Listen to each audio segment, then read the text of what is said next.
someone who has strong opinions about this subject. Scott, so you heard me sketch out the fine points of this.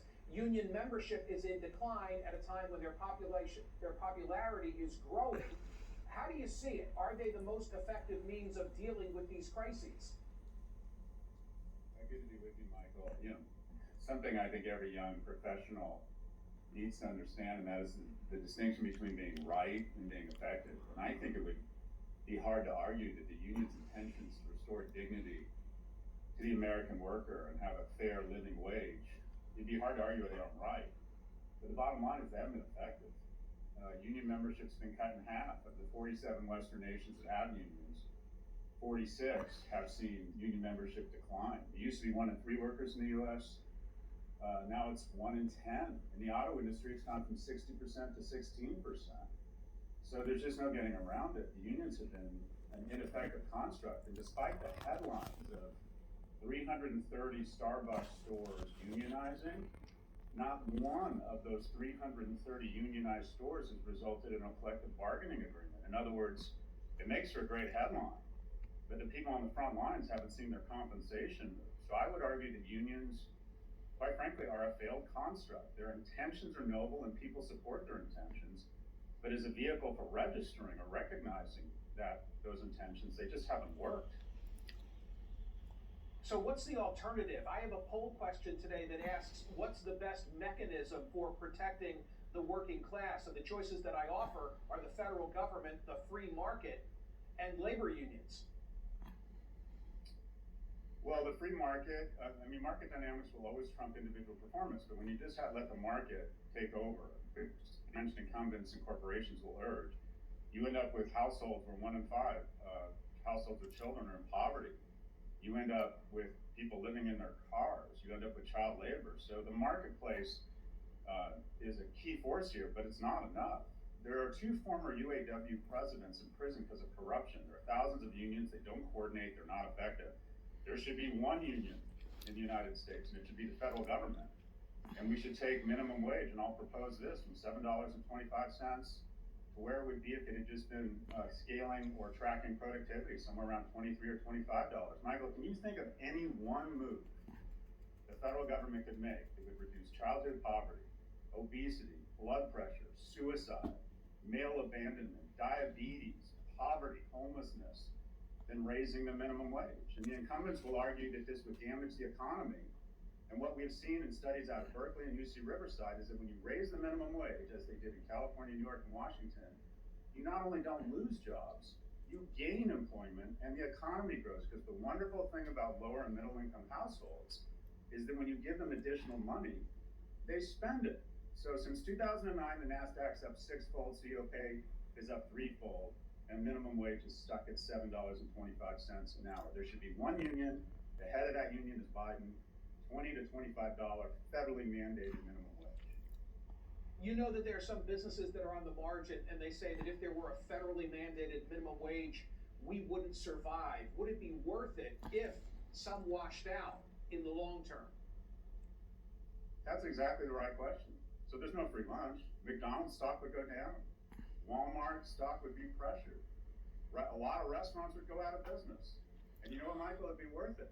It'd be worth it. And I think that the additional income, the thing that is creating a soft landing in our economy is the additional or the remnant stimulant payments being spent by lower and middle income households. These are the engines of the economy.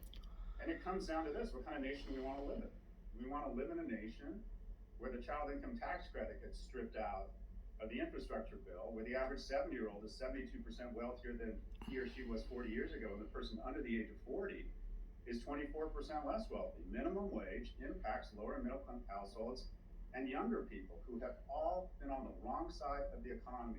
Of every $100 increase in wealth over the last 10 years, 50 cents of that $100 has gone to the bottom half of Americans. There's always a tension between capital and labor, but over the last 40 years, capital has beaten the crap out of labor, and it has resulted in deaths of despair skyrocketing. This is the wealthiest nation in the world should be paying people a living wage. The intentions here are correct. The construct is ineffective. Use one union, the federal government, a massive increase in minimum wage. Okay, I know how you're voting on today's poll question. A final subject. I tried to give the lay of the land during the introduction of the segment. Would you compare and contrast what's going on with the writers and the actors with this situation involving the UAW? The strikes come down to the effectiveness, and when they're going to end come down to one of three things. One, the health of the industry. Two, the leverage the workers have and their demands. So let's go by each. UPS, 20% increase in package delivery. The auto industry is very healthy, record profits at GM and Stellantis. And then the media industry, talking about the writer's strike, Disney's at a 10-year low, their stock price, Viacom's off 75%. The number of households with cable have gone from 87% to 47%. So they struck at absolutely the wrong time.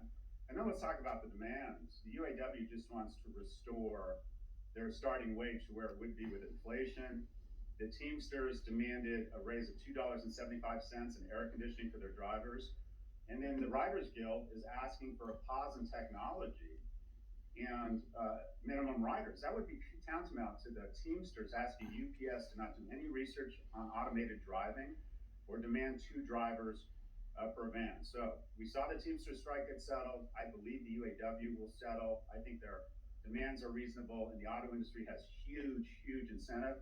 And the key question, the reason why the writers strike, the Writers Guild will probably be broken, and we're seeing the beginning of the end already. We're seeing cracks in that strike. Is one question, and I'll pose it to you, Michael.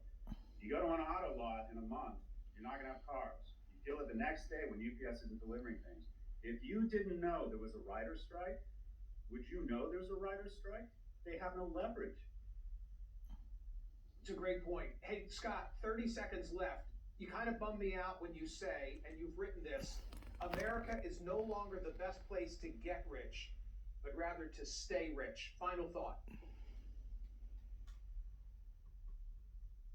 If you're a child coming from a top 1% income earning household, you're 77 times more likely to get into an elite university.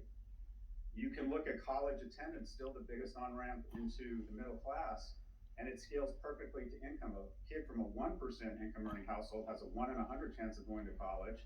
Kids from 90% percentile income earning households have a 90% chance of going to college. Do we want a caste system? Do we want, we like to think that America is falling in love with the unremarkables and giving everyone a shot. And increasingly, we're about one of two things, being born to rich parents and being freakishly remarkable. And Michael, I can prove to any one of us that 99% of our children are not in the top 1%. America used to be about the bottom 99%. It morphed into trying to turn the top 1% into billionaires. That is not what America is about. We have lost the script. And by the way, Scott Galloway, still a capitalist to his core, a serial entrepreneur, lest anybody misunderstand what you're saying and think that you're making a case for socialism. I think capitalism is the least bad system of its kind. We need billionaires.